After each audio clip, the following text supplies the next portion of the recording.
রানীবাঁধ ব্লকের ধনকুড়া মোড় থেকে রায়পুর ব্লকের জনডাঙ্গা মোড়ের রাস্তায় তৈরি করা হয়েছিল একটি কজওয়ে। অতিবৃষ্টির কারণে ভেঙে যায় 6 বছর আগে তৈরি ওই কজওয়ে।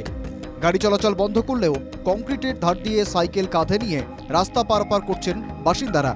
ওই কজওয়ের উপর দিয়েই যাতায়াত রয়েছে রানীবাঁধ ব্লকের চালকিগড়া, মদনকাটা ও রায়পুর ব্লকের সর পালিসহ 10 থেকে 12টি গ্রামের মানুষের। কজওয়ে ভেঙে যাওয়ায় সমস্যায় এলাকাবাসীরা। এবছরে যে বৃষ্টি হলো তাতে পুরোপুরি আপনারা দেখতেই পাচ্ছেন যে ব্রিজটা টোটালি ভেঙে গেছে। তো এখন এইটা না সারানোর ব্যবস্থা না করলে আমাদের এইসব এলাকার জনগণের প্লাস আমাদেরও খুব অসুবিধে আছে।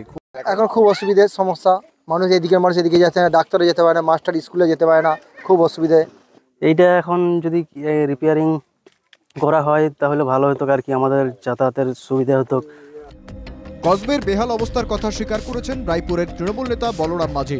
দ্রুত কজওয়ে মেরামতের আশ্বাসও দিয়েছেন তিনি।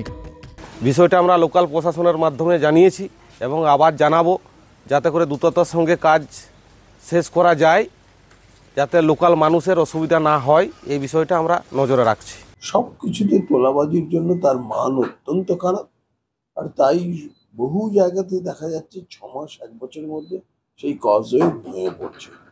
কজওয়ের উপর দিয়ে ব্লক সদর রায়পুরে যাতায়াত এলাকার বাসিন্দাদের। কজওয়ে দিয়ে জানডাঙ্গা মোড় হয়ে মঠগোদা, রায়পুর হাসপাতালে যাতায়াত করেন স্থানীয়রা। অভিযোগ, কজওয়ে বন্ধ হওয়ায় ঘুরপথে অনেকটা রাস্তা যেতে হচ্ছে। দ্রুত এই কজওয়ে মেরামতের দাবি বাসিন্দাদের। বাঁকুড়া থেকে মানস রায়ের রিপোর্ট, NK টিভি বাংলা।